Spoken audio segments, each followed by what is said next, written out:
درود به شما عزیزان، هر کجای ایران و هر کجای جهان که هستید. احتمالا بسیاری از شما عزیزان خبردار شده اید که آنچه مذاکرات میان آمریکا و جمهوری اسلامی خوانده شده بود لغو شد. قرار بود این مذاکرات در استانبول ترکیه انجام بشه و بعد جمهوری اسلامی تقاضا کرده بود در سلطان نشین عمان مذاکرات انجام بگیره که آمریکا موافقت نکرده بود. مارکو روبیو پیش از لغو مذاکرات اعلام کرده بود که مذاکرات درباره چه موضوعاتی خواهد بود: هسته‌ای، موشکی و مسئله و موضوع حقوق بشر و وضعیتی که ایران شاهدش بوده در روزها و هفته‌های اخیر و کشتارهایی که جمهوری اسلامی انجام داده. جمهوری اسلامی از طریق واسطه ها، قطر و سلطان نشین عمان گفته بود نه، ما در این مورد مذاکره نخواهیم کرد، در موارد دیگه فقط در مورد هسته‌ای. و روبیو گفته بود یا اینها و یا هیچ. اونها گفتن خب هیچ. پیش بینی هم میشد که به همچین جایی برسیم، یعنی ایرانی ها شاهد بشن که آمریکا به این نقطه رسیده که با جمهوری اسلامی نمیشه به جایی رسید. و الان نه تنها جامعه ایرانی بلکه خود آمریکا، تصمیم گیرندگان واشنگتن هم به این نقطه و به این واقعیت رسیدن. مذاکرات به خودی خود نگران کننده نبود. من اینو گفته بودم. با صدام حسین مراحل مختلفی مذاکرات انجام شده بود، که در مورد بیرون راندن عراقی ها از اشغال کویت مذاکراتی انجام شد در زمان بوش پدر، و چه در زمان دیگر بوش پسر در مورد سلاح کشتار همگانی عراق. همه قبل از حملات عراق آمریکا بوده به عراق برای سرکوب صدام حسین و سرانجام هم گرفتن و به هر حال اعدام اون بود و هر چی که بود و اینها.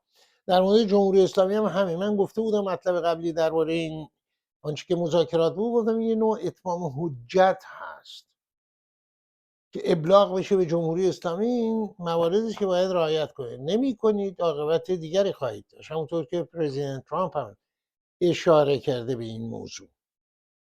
بنابراین الان لغو این مذاکرات که اگر هم انجام میشد به نظر میرسید و میرسه که به جایی نخواهد رسید. حالا بعضی تحلیلگران اینجا آمدن در واشنگتن گفتن همین که لغو شده بخشی از فشار آمریکاست بر جمهوری اسلامی که بپذیره شرایط دیگر رو، موضوعات دیگری رو که روبیو بهش اشاره کرده، که بعید به نظر میرسه جمهوری اسلامی اینها رو بپذیره، چون راجع به حقوق بشر در ایران، کشتارهایی که انجام داده، مواردی که آمریکا ازش میخواد، نیابتی ها، موشکی ها، بعید به نظر میرسه. این خواستها چنانچه بپذیره شکاف های عمیقی در درون خود جمهوری اسلامی بین گردانندگان این حکومت من درآوردی که نخستین حکومت الله بر زمین نامیده شده پدید خواهد آورد.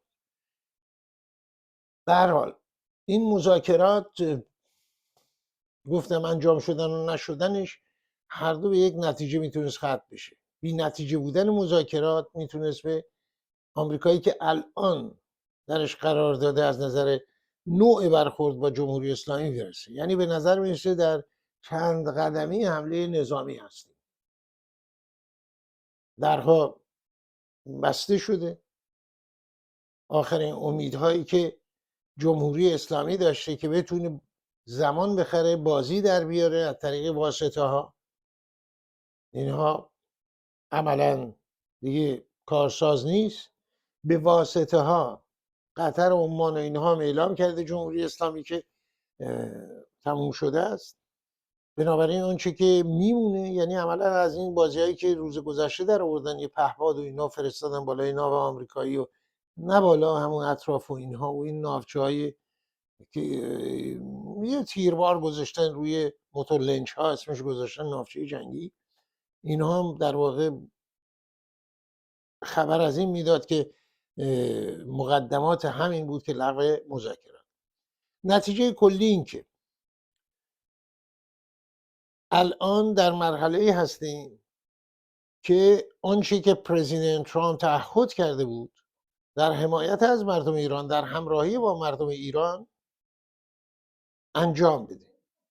همراهی مردم ایران در سرکوب این حکومتی که باعث گرفتاری های بسیار برای کشورهای دیگه و از جمله آمریکا شده.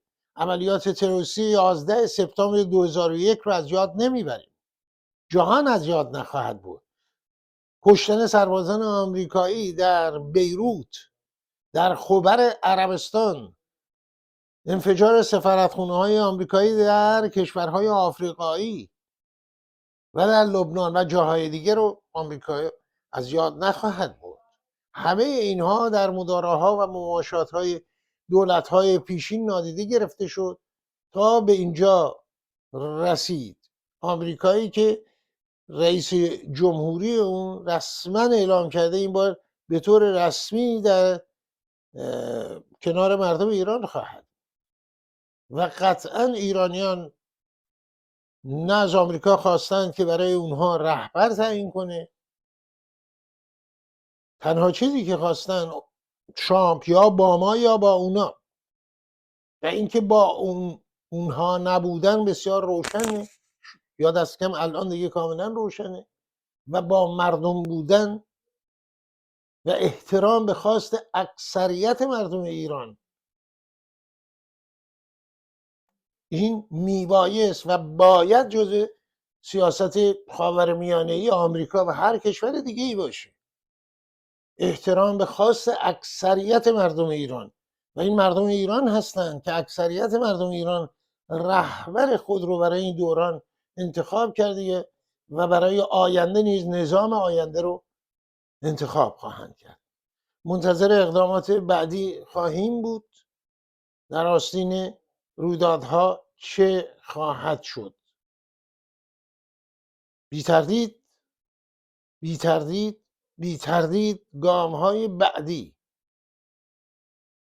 های بعدی چنانچه همراهی عملی با مردم ایران باشه، مردم ایران هرگز فراموش نخواهند کرد این همراهی رو، نه تنها از طرف آمریکا که از طرف همه ملت ها و دولت هایی که به هر حال دست کم در بیانات مسئولان رسمیشون برای انسان و حقوق انسانی ارزش و ارجی قائل هستند. منتظر خواهیم ماند.